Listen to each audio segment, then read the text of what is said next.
Hello, everyone, and welcome to episode 11 of Procurement Horizons. As you all know, that storytelling and speaking is super high on the radar of every procurement professional looking to grow in their career. So today, your wish is granted because I'm going to get you acquainted with someone who's exceptional at it so much so that she's carving a unique niche for herself. Hi, Nosheen. Hi, Welcome. Risha. Thank you. Thank you so much for the kind introduction. And it's always awesome having a conversation with you. So I'm really excited about today.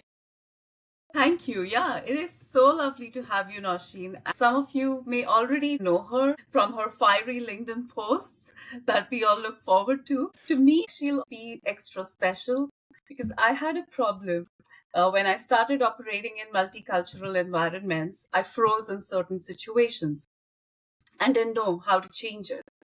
And Nosheen was the person who showed me what's possible and how to overcome that fear. She's a 3 times TEDx speaker. She's an ex Fortune 100 communications trainer, and most importantly, a speaking coach, and a wonderful one at that. So, Nosheen, my first question to you. I'm sure it's not something you decided in your childhood that you want to be a speaking coach. So, what was your journey like in finding your purpose? Tell us. Sure. First, again, thank you so much for the kind words. I'm very humbled. So it's interesting that you talk about childhood, right? Because, that annoying kid who would always get up in front of the whole family and recite the most boring poem and make everyone listen to them. I used to be that annoying kid. I've always loved speaking to an audience, engaging them, entertaining them, inspiring them. Even when I didn't have anything to inspire them with, I just loved the idea of speaking to an audience. And I actually did that as a passion for my entire career. But the actual way I earned a living was similar to you. I ended up at a company that we both ended up working at in different geographies and different parts of the world. But I was at Procter and Gamble for many, many years doing marketing and PR. And at the time, I became one of the youngest communication skills trainers there, where I was training at one point people twice my age on communication skills and presentation skills. And I loved it. Just didn't realize that could be my calling in life. So I took the long way around, where I then became a filmmaker. So I was directing, producing, scripting commercials for these companies in China that were looking to expand to the US, looking to expand to Europe. And at the time, I started working with these CEOs, CTOs, VPs, really senior people who had to speak on camera. And the moment that you put a camera on them, the moment you sat them down in front of in that set, they just became these stiff robotic versions of themselves. They just stopped impressing you. And these were people that were really impressive as leaders. They were leading these big companies, and they were getting investment of millions of dollars for their startups, but they were not able to give the performance that I needed from them as a director. So I started coaching them without knowing that I was coaching them. And I liked that so much that I believed that that was where I was getting most of my satisfaction from, and getting people to be their best, to be their most impactful selves when they had the spotlight on them. Did for a second time. This was about 3 years ago. And the goal was to combine all my experience from speaking on stages for 17 years, from tiny stages to TEDx, being on TEDx 3 times. So combining that experience on stage with the experience of directing and coaching people to speak on camera. And I had done a lot of improv work as well. I'm an improv performer and an improv coach. So using that, all of those skills to really turn people into impactful, powerful communicators. That's the core of the work that I do. That's at the heart of the work that I do.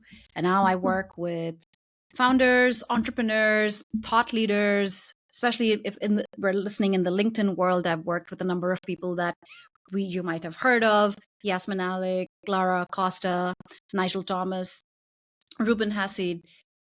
So these are people that are founders or entrepreneurs, but they don't feel like when they speak, they do justice to their thought leadership. They want to be as impressive, as influential, as impactful when you see them speaking on camera, on a podcast, or even in person.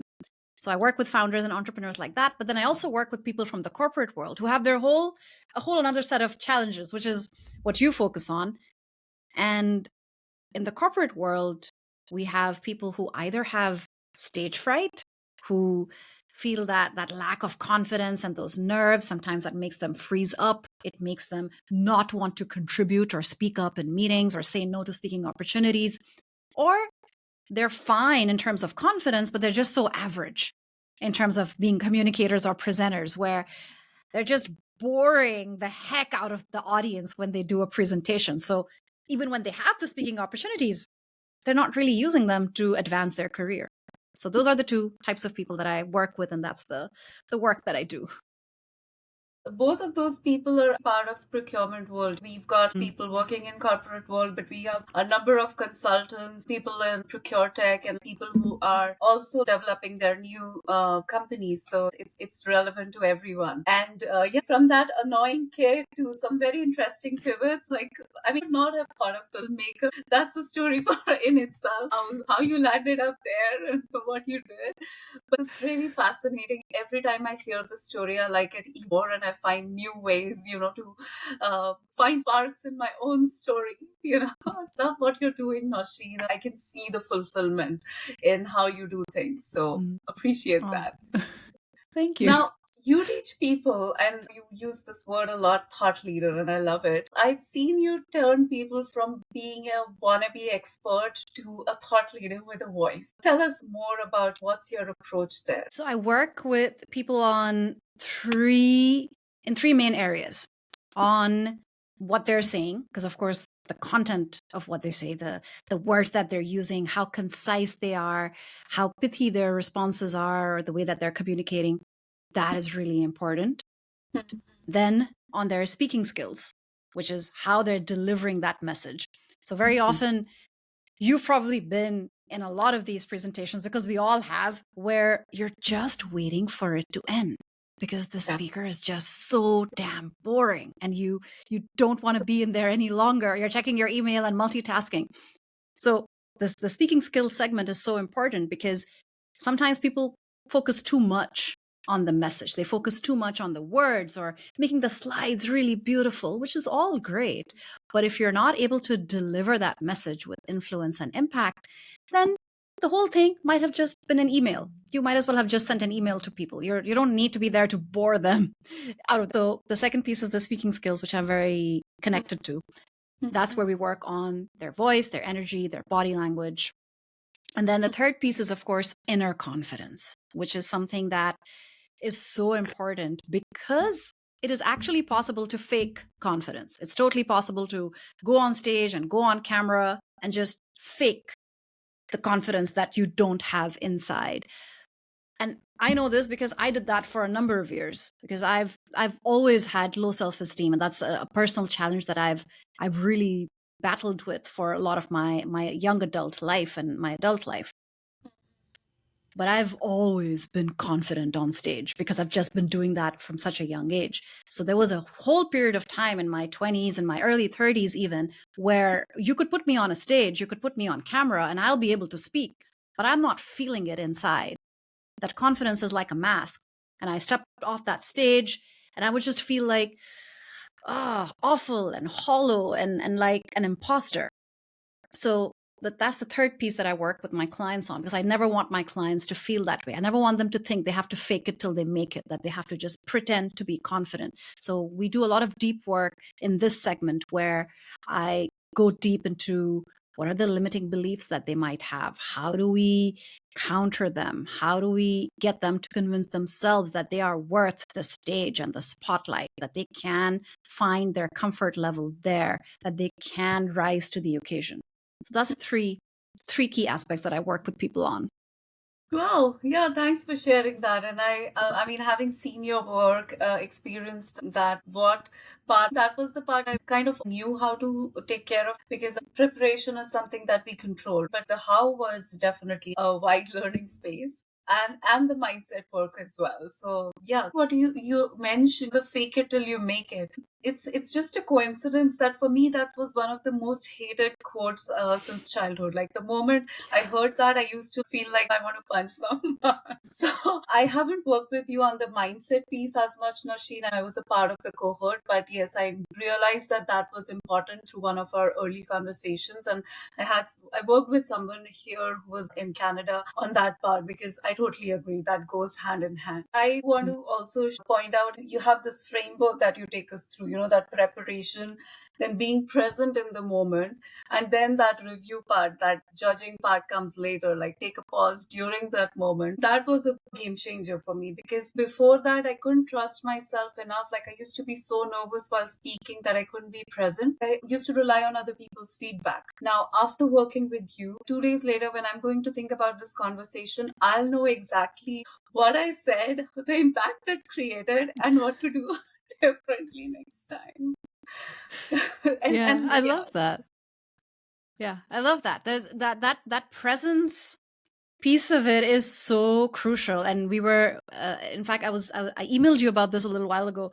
We had a group coaching session in the community that I lead, that you're a part of, called the Confidence Accelerator. And we had a group coaching session yesterday where the conversation was really centered around inner confidence and building that confidence. And it all came down to how the people in the group that didn't feel in control in the moment were the ones that didn't feel confident. This is just another word for feeling in control. But the cool thing is, you're always in control. You just forget it. You forget that if you're the speaker, if the spotlight is on you, it's your room. You get to do whatever you want because you are actually in charge. You can take charge. You can take time if you want to take time. You can pause if you want to pause. You can engage with the audience and ask questions. And I liken this often to a film set because I have so much experience. You have the script writer who comes up with the things that you have to say, vital. You have the performer who is going to actually go and deliver that message. And then you have the critic, the director, who's working on getting the best performance out of the actor. But if all three start working at the same time, you have the actor on the film set trying to deliver their lines, and the scriptwriter comes and taps them on the shoulder every 2 seconds saying, no, no, no, no, say it like this. No, no, no, no, you made a mistake. No, no, no, no, try this joke instead. And the director just keeps calling cut because it's not good enough. No, cut, not good enough. Cut, you were even worse this time. This actor, is there any way in hell that they're going to be able to deliver the best performance of their lives? No. Yeah, And that's what we put our brains through, right? We that's put true. our when you're not present, you're not 100% there, you're mingling all these roles. You're rewriting the script in your head as you're delivering it, and you are your worst critic in the moment, constantly judging and evaluating yourself. That's unnecessary stress. So I love, remember that separation of those three things helps you create that presence that then exudes confidence. Yeah, I would never have thought of it that way until you had explained that analogy the first time. And that's when I kind of took it on myself that, hey, I'm an actor in this moment and this is what matters. Okay, so Nasheen, let's talk to this person in procurement who wants to build their speaking skills, because a lot of people talk to me about it and I've seen that there's a strong interest, and yet that need is not urgent or pressing. The resistance is huge, as you would know, right? It's not easy to overcome. So from your perspective, tell them what could be the cost of not finding their voice that they need to Oh know. gosh. I mean, that's the biggest price that you can ever pay, really. The being silent, being invisible, staying in the shadows. You're not doing yourself a favor. You're not doing your experience, your expertise a favor. You're not doing others a favor. So it's not something extremely selfish, actually. It's something that you deserve to do and that you should be doing for yourself and for others. And that thing is sharing your experience, sharing the projects that you've done that are successful, sharing the lessons you've learned, sharing new ideas that you have. Every time that you stay silent in a meeting and don't put your hand up, you're limiting your own growth. You're preventing people from seeing, oh my God, this person has great ideas. Maybe they should be promoted. Maybe we need to see more of them. Maybe we need to work with them. Maybe they need to be in more collaborative groups across functions. And again, I can speak from experience in the corporate world on this. At Procter & Gamble, when I raised my hand for different events and presentations, when I said I'm happy to go and present this to this person, I'm happy to be in this group presentation, I'm happy to do this, it all worked towards my very, very fast growth. I was one of the fastest growing young managers there.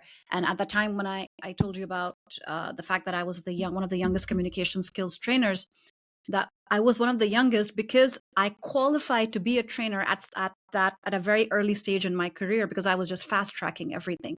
And a lot of that was because I was ending up in rooms with people that were very senior, that were seeing me. I was getting the right exposure, and I knew what to do with those speaking opportunities. So the two things work hand in hand. First, being confident enough to say yes to presentations, being confident enough to raise your hand in meetings and contribute, and then making something of that speaking opportunity, not just leaving the room and people forgetting about you because the entire experience was so forgettable.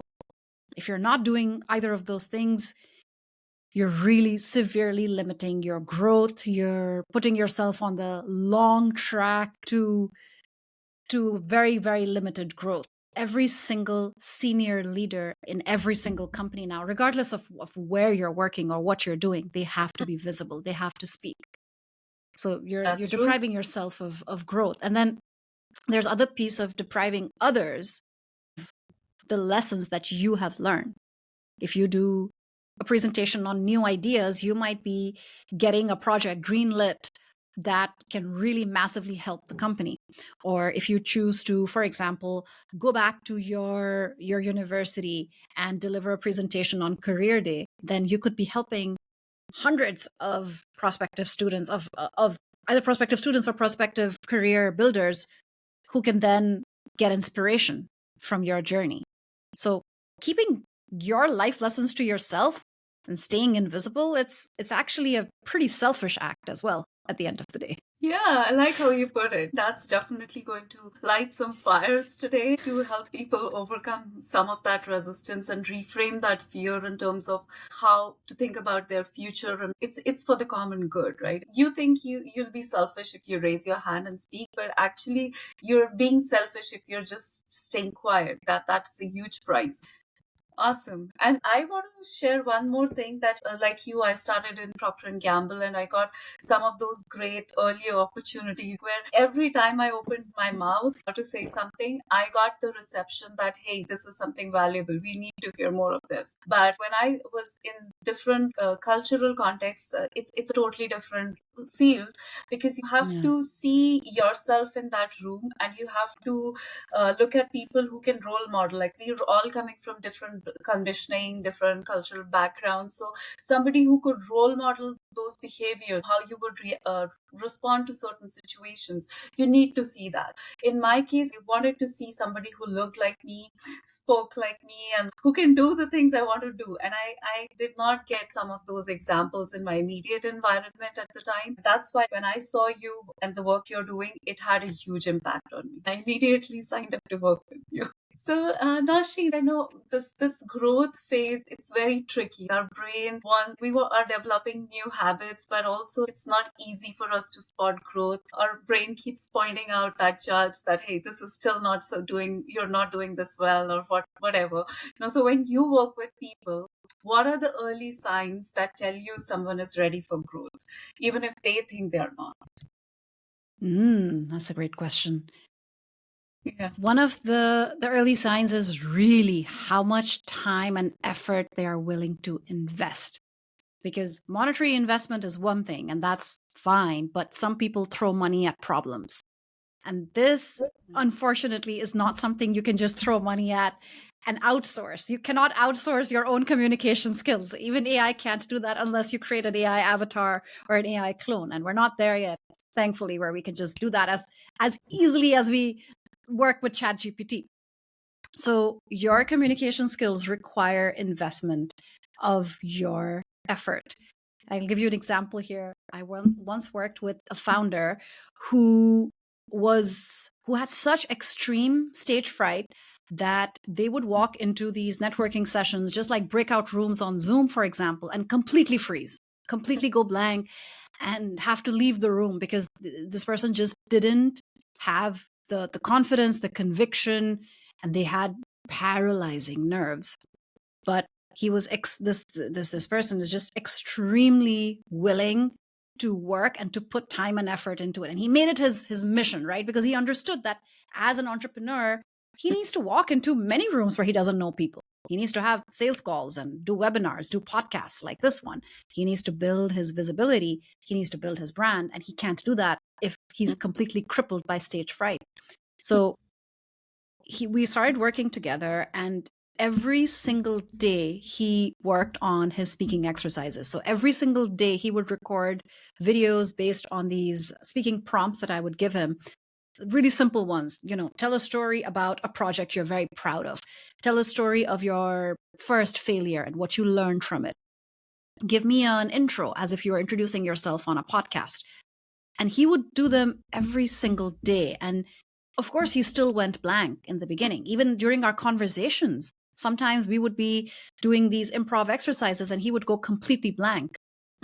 But after the third, fourth, fifth week, something clicked because he had just put in so much time. He had desensitized himself in a lot of ways to that fear.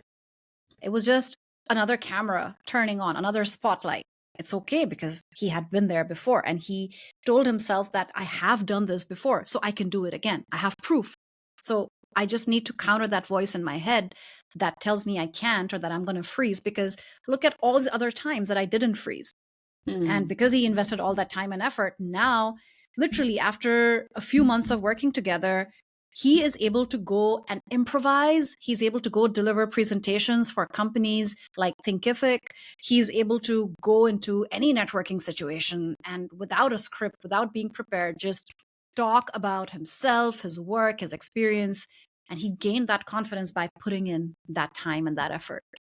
I totally agree with that. Initial effort and commitment, that's essential. I remember what was coming to my mind was all the times I tried to make videos for LinkedIn and I used to do 10 cuts. Thankfully, I'm able to have a version which I can share in 1 or 2 tries, which is not great. I can be doing better. At least it's both ways. That effort is important, and also feedback and things you're doing well and things you need to improve. Hearing both of that is essential. And if we are only looking at ourselves and prioritize negative feedback way more than the positive one, I got used to seeing things I didn't like about myself while speaking on LinkedIn, and I was okay, I'll just make peace with it. It'll come with time. Yeah. Yeah. So, Nasheen, I'm sure there'll be so many insights that people would be gaining from this. I know you are passionate about helping non-native English speakers. And as a speaking coach, you are able to observe the unique challenges that they face and help them turn those roadblocks into unique advantages, say with the likes of Yasmin and Lara and Ruben. Tell us, how do you do that? First is about understanding what's going on in the mind of a non-native speaker. And like you, I'm assuming we learned English as a native language, right? When we were very young. So I never had to learn a second language as an adult till I started learning French. And that's when I realized, wow, your confidence level, your entire personality can change if you're speaking in a language that you're not fluent in. And that was an alien idea for me, because I'm so comfortable with English. I never felt that before. So first, it's about really understanding that a non-native English speaker might have a different level of comfort in the language that they're presenting in if they're not a native speaker in that language. And then it's about making the person realize that actually you feel less confident, but you don't have to. Your ideas, your expertise, they remain the same, whether you're speaking in English or any other language. That doesn't change. Having faith and confidence in the fact that you have the answers, that you have the experience to share, and then working through the challenges of that second language, that's what works. So, for example, the non-native speakers I work with, I help them become comfortable with that idea of imperfection. Because very often we seek perfection. We want to be grammatically 100% correct. We want to pronounce everything, and we don't want to speak till we have everything figured out. But guess what?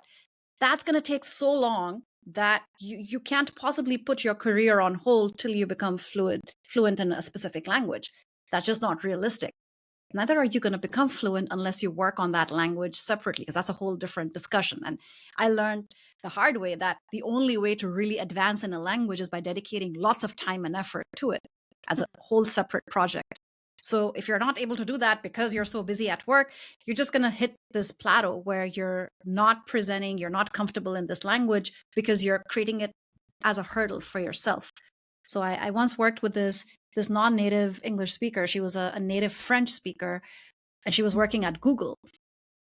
And because she didn't feel confident in English, presenting in English, she would memorize every single word. She would literally stay up the night before every single presentation and memorize her entire script. But guess what? When she actually presented it, she would be, again, stiff, robotic. She would work more on figuring out what was the next thing to say. She would be what I call in recall mode versus in engaging the audience mode.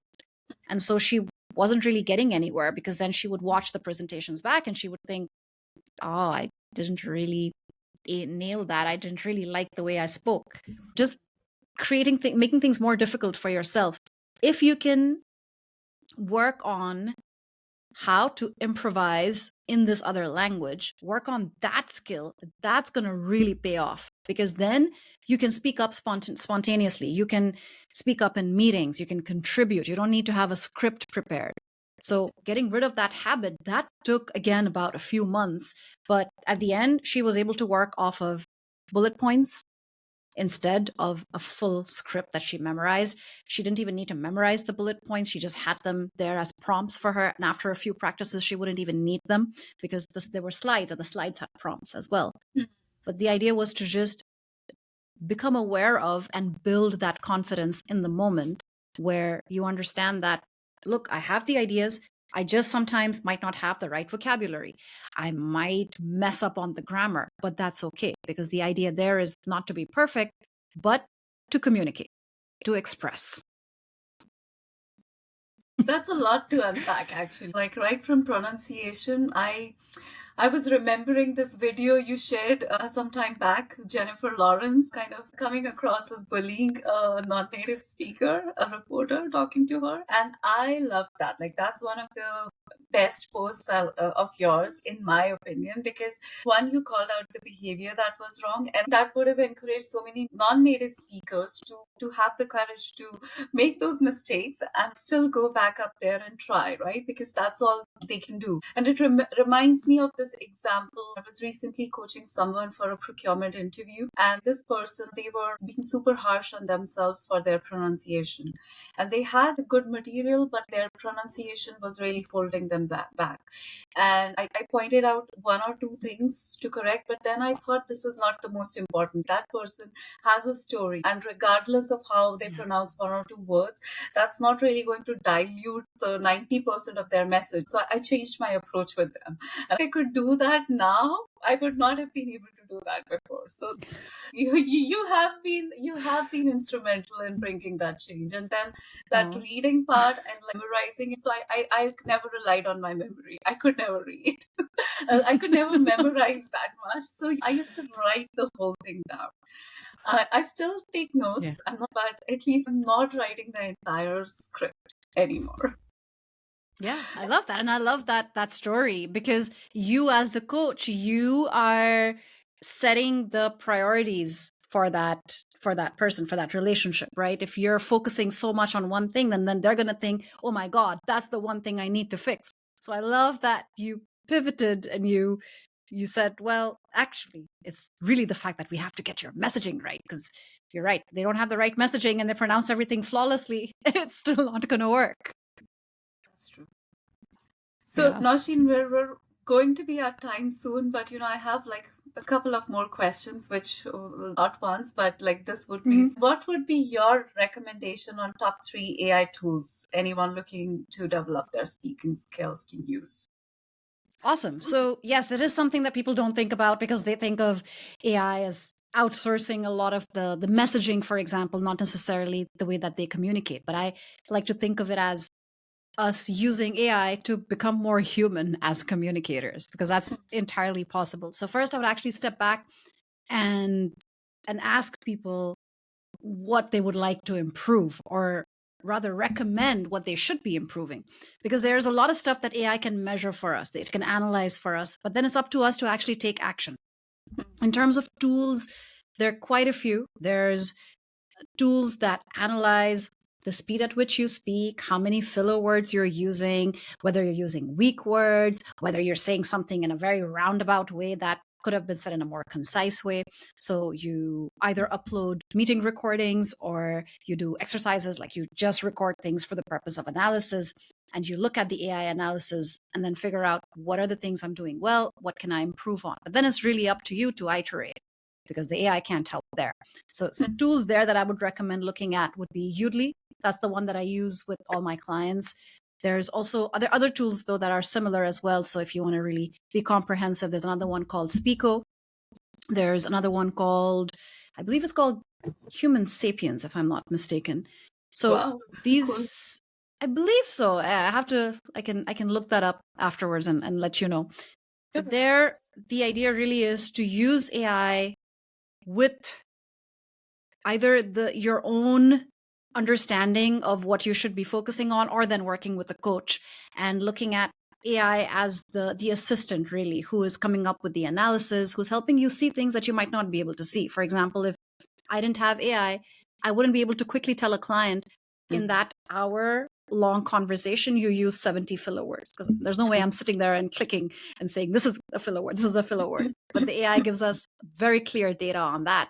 But then what do you do next? The AI can't tell you what to do next. Then the next part is figuring out, how do you catch those filler words? How do you build in pauses instead of using words like like?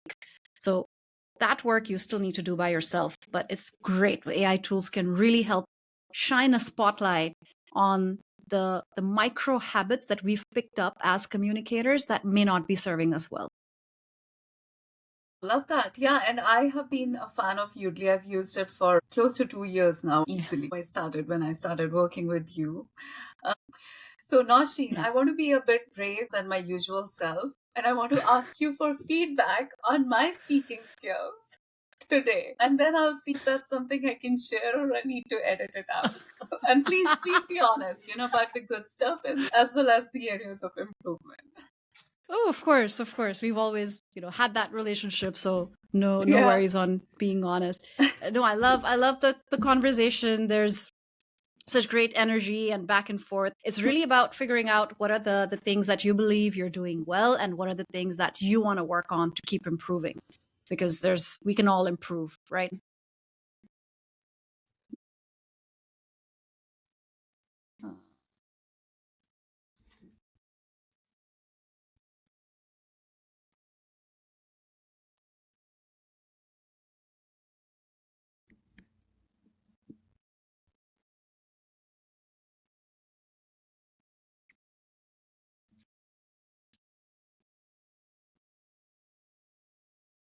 You were very, very welcoming, very warm. And of course, you've done a lot of research. So there's a lot of deep understanding of the work that I do. And of course, the questions that you asked were very, very well informed, and really helped me showcase a lot of the work that I do well. In terms of My improvement, pleasure. yeah, in terms of improvement, there's very little in terms of the speaking skills. I would probably just look at keeping and improving your setup. And I know we've talked about that a lot of times, and it's evolved. It's really evolved over time. But I would encourage you to keep evolving it. Okay. Probably Okay. the next step is going to be lighting, right? We want Yes. to, because Yes. you have a lot of the stuff working for you, but the lighting, no, the lighting can be better. So that's Thank you. I love that. But somehow I feel I still have filler words. I use and a lot. Mm. And I'm still continuing to improve. It's a journey, and you put me on this journey rather than being the one who would expect miracles, that they would come in and like get all the applause, but like just putting in that work, not expecting the applause, focusing the attention on other people. I've learned all of this through the work that we've done. Keep spreading more happiness wherever you go. Wishing you all the best for everything that you're doing. Oh, thank you so much, Richa. It's been great, the podcast, but also just knowing you, getting to know you, working with you, and just seeing you progress has just been, it's been a joy to watch. So I'm very happy to be in touch and to have this great relationship. Thank you. It's my pleasure.